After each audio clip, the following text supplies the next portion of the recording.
corrupt ever, you are a conspiracy theorist. So he first labels you. That'd be like in Russia, them labeling you a capitalist. It's just a way to demonize you during the Soviet era, or in Nazi Germany, labeling someone a communist or a Jew. And that's the term they use. I mean, national television says that if you don't agree with government-run health care, you're a racist or you're a conspiracy theorist. This is the term they use. If you say the banker bailout was a fraud, they call it a conspiracy theory. If you say that water is wet, the sky is blue, and birds sing, you're a conspiracy theorist. Basically, it's a way to just set the parameters, to set the narrative of the debate and say, we are the boss. You're not allowed to question anything we do. And if you critically think or read legislation, or if you do anything other than watch football and suck your thumb or go get collagen injections in your lips, if you do anything but party and just let us run everything, you're good if you just stand down and let us run everything. But if you question anything, you're a conspiracy theorist, and we want to, and they're already doing this, infiltrate your group, and it says your peaceful group, any organization that questions the government, and we need to incite, as the government, for you to commit violence, to run off reasonable pacifists in your group, and so we can have you arrested and, quote, break up your group. And I read this last night, and I already knew all of this. It was declassified in 1971 that since the 40s they'd been doing this. And I'd read all their tricks and seen the tricks being used against us. And it came out the Pentagon for decades has been spying and CoIntelPro and infighting and planting bombs all over the world and in the U.S. to blame it on their political enemies. They do this over and over again. The FBI does it. They have huge divisions that do it. But that had to be declassified by Congress, wresting it away from the FBI. It was more than a 10-year battle to get this in the 1970s. Now, this guy publishes this in full public view, and he is calling for crimes. It is a crime to try to get somebody into my office, somebody we hire, and to try to have them to get us to commit crimes. Remember something similar that the FBI did and the U.S. Attorney did with Tommy Chong. We've interviewed him about this. Tommy Chong, actor, comedian, no criminal record. His son's got a pipe company selling pipes that are legal, except in a few counties in the U.S., of thousands of counties. It took them 4+ years to get someone hired into their factory. Hundreds of times, the U.S. attorney, through other names, tried to order the pipes into that county where it was illegal.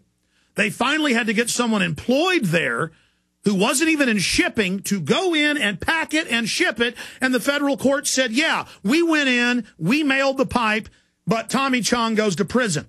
Folks, we don't sell glass pipes. But if I hire the wrong person, they'll come in here and ship something like that out, and they'll say in federal court, yes, we came in, we planted it, and the courts are so corrupt, they'll say Alex Jones goes to prison. Now, it came out that Hal Turner, in fact, pull up Kurt Nemo's excellent article from the federal court documents. This has been in major newspapers. We just linked to them. That Hal Turner, one of the top 5 Nazis in the U.S., is an FBI agent, not an informant, an agent for national security, ultra top secret clearance. I told you that a decade ago. Who does he attack? Me. They also want to radicalize the message. They want to radicalize mainline libertarians, conservatives, so we can be politically demonized, so we don't become mainstream and take our country back. That's why if you say you don't want big government, I don't want health care. I think it's a boondoggle to insurance companies to raise our taxes and cut Medicare and Medicaid. Oh, you don't like black people, Chris Matthews says. Carlos Watson says. They all say it. Keith Oberman. That's a talking point of CoIntelPro. And you're like, what does race have to do with this? We weren't talking about black people. Every time you talk about corrupt banks, I have newspapers calling me every week going, Mr. Jones, does that mean you think Jews are evil?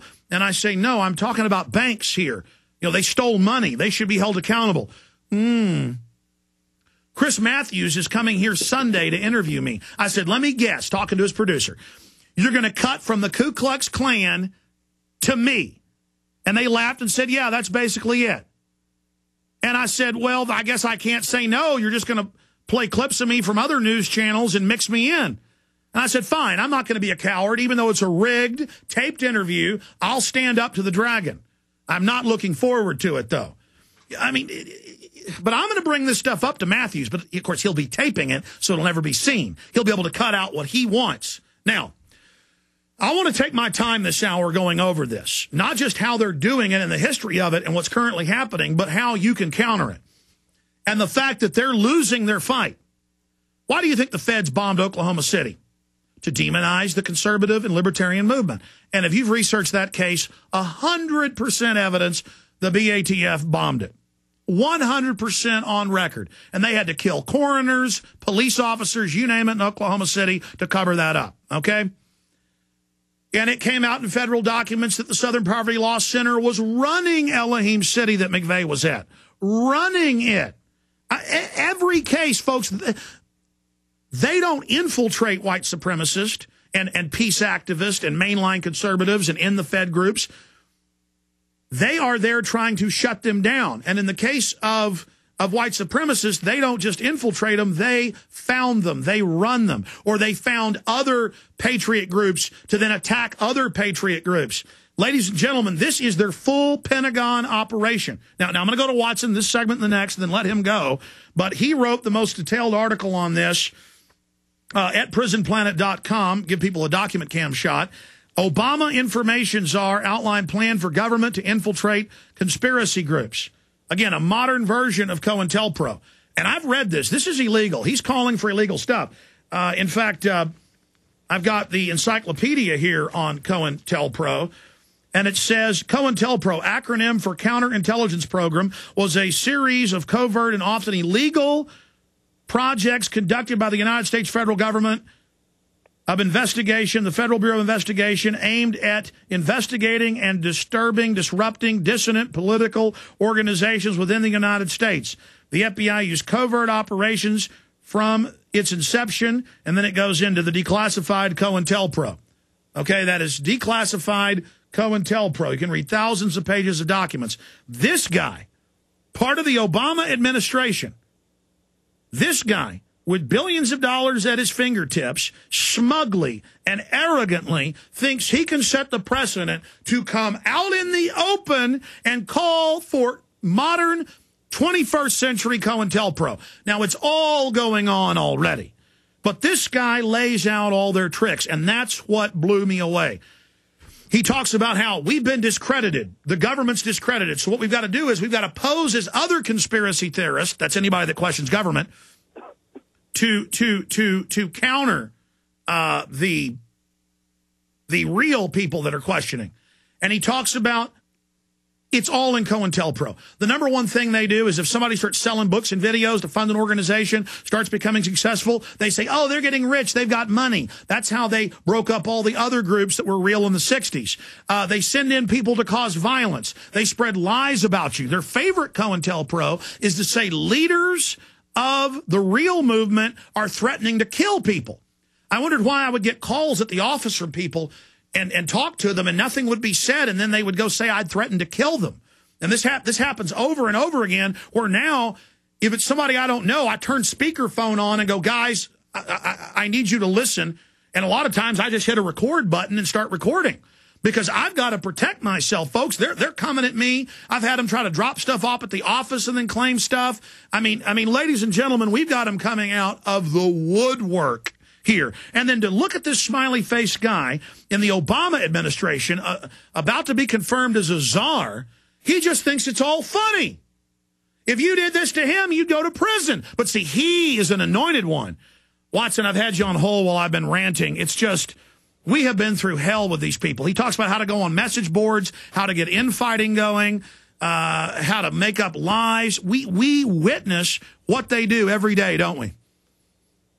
Yeah, we've been tracking it for a long time, Alex.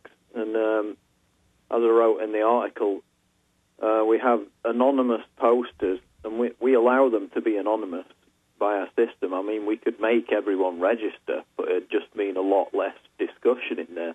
So we allow people to be anonymous. And then from the back end, I can see where these people have got the same IP address, so you know it's the same person, but they're posting under different names and then creating a fake conversation with these alter egos. So and that's what he says. Stay there. He says create fake consensus with multiple posters. He's blueprinting what we're witnessing, and they don't even hide their IPs. They're government. I mean, the government is attacking us and trying to get people to commit violence, too.